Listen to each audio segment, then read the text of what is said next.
accept the Russian attack on Ukraine's sovereignty, and we will continue to support Ukraine in its fight for freedom through massive additional funds coming from the new Ukraine plan.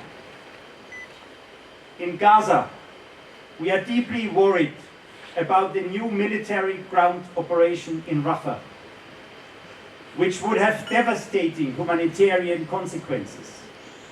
We therefore ask for an immediate ceasefire, the release of all hostages, and a rapid humanitarian access into Gaza. But this year also reminds us of Europe's commitment to democracy. We have a little banner over there which indicates that we have European elections. The elections to the European Parliament. Over 400 million people will vote this year.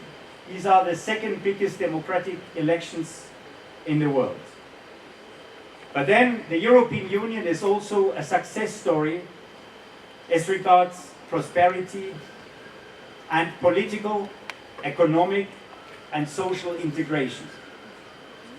Despite all our differences, we speak 24 different languages, we dress differently, we eat differently. We have learned to embrace our diversity. And that is what we are also celebrating tonight. I'm delighted tonight that I'm here together with my 16 fellow EU ambassadors and honorary consuls, united under the spirit of Team Europe. And we proudly present another edition of the much anticipated European Village, which you see over there, showcasing each country, including the rich gastronomic culture that defines our union. Our presence tonight is a testament to our belief. Diversity is our strength, and unity is our power, which explains the EU motto, which some of you know already, which is United in Diversity. This motto not only reflects the essence of the European Union, but also resonates with the preamble of the Zimbabwean constitutions, which reads, "We, the people of Zimbabwe, united in our diversity." Ladies and gentlemen, I would like to thank my own team, the EU delegation, and I would like to single out Brigitte, Alex, and Francesca. Where are they? Probably running around. But also everybody else from the EU team, the teams from the EU member states, but also my wife Maria, who have worked tirelessly over the last weeks, I would say, to make this evening a success. Please join me in applauding their efforts. So tonight, let's celebrate the unity of Zimbabwe in Europe and our diversity. Silani, Tinemi, EU with you. Now you have seen we have an ongoing portfolio of over $900 million in projects, but I would like to focus on one initiative, the greener and climate smart agriculture, because that one comes at a crucial time. We are deeply concerned about the current drought situation.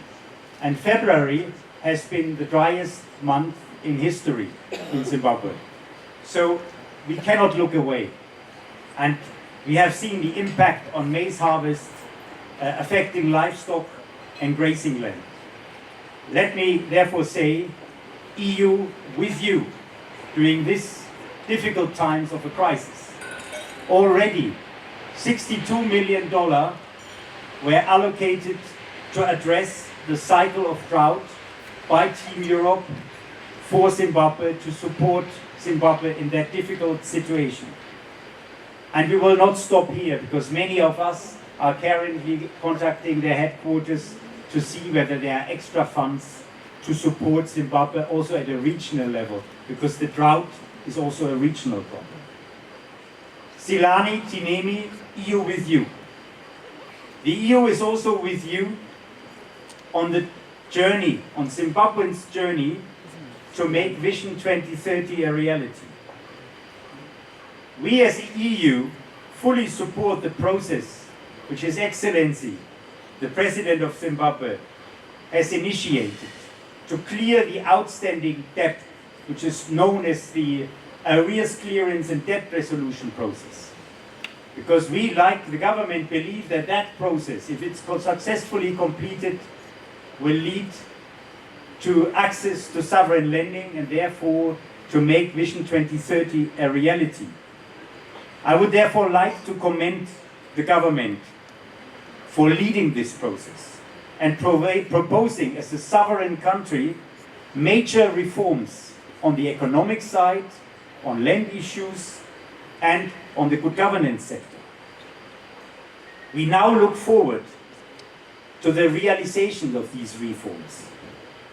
And in particular also what you have proposed, the enhancement of civic space, which we believe is an essential element of the democratic society. We as European Union stand ready to support that government-driven process as the EU wants Zimbabwe to succeed in its vision of becoming an upper middle income country.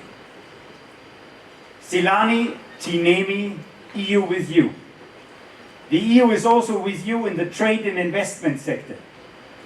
You have seen we are already we are actually the fourth biggest trading partner when it comes to buying from Zimbabwe and the biggest buyer of horticulture products, over 42%.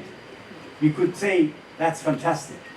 But I believe we could actually do much more, because we have since years a free trade agreement which allows any Zimbabwean company to export duty and tariff-free to the European Union.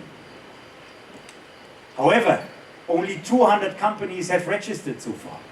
Even if we have 700 million as the annual turnover, there's so much room to do more.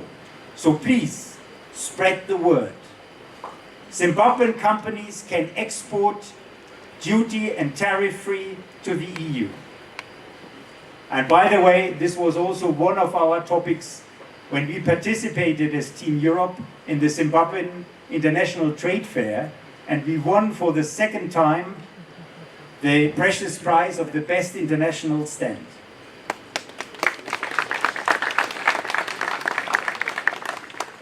Honorable guests, ladies and gentlemen, Silani, Tinemi, EU with you.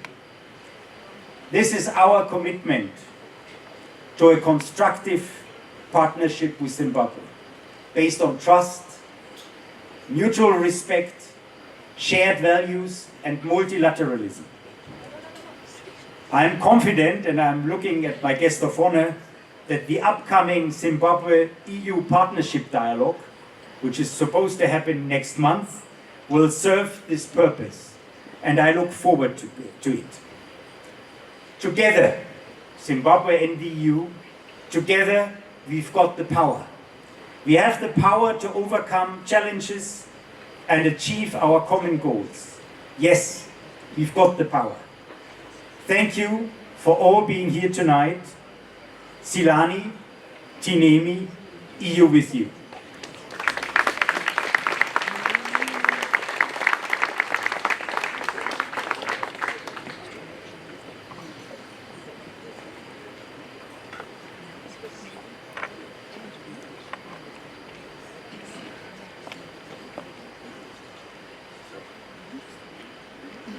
That gives me the pleasure also to introduce our guest of honor. The MC did it already, but the Honorable Sheila Chikomo is not only the Deputy Minister of Foreign Affairs and International Trade of the Republic of Zimbabwe, but she has also dedicated her time as a member of the Parliament of Mvenezi East.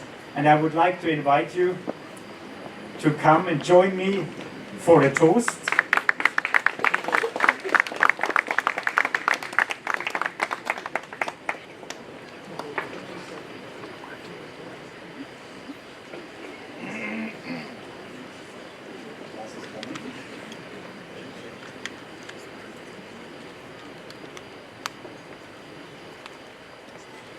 Allow me now to propose a toast to the President, His Excellency Emerson Dambudzo Mnangagwa, and to the people of Zimbabwe.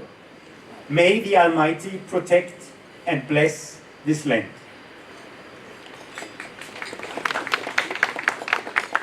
A toast to the nation. Thank you, Your Excellency.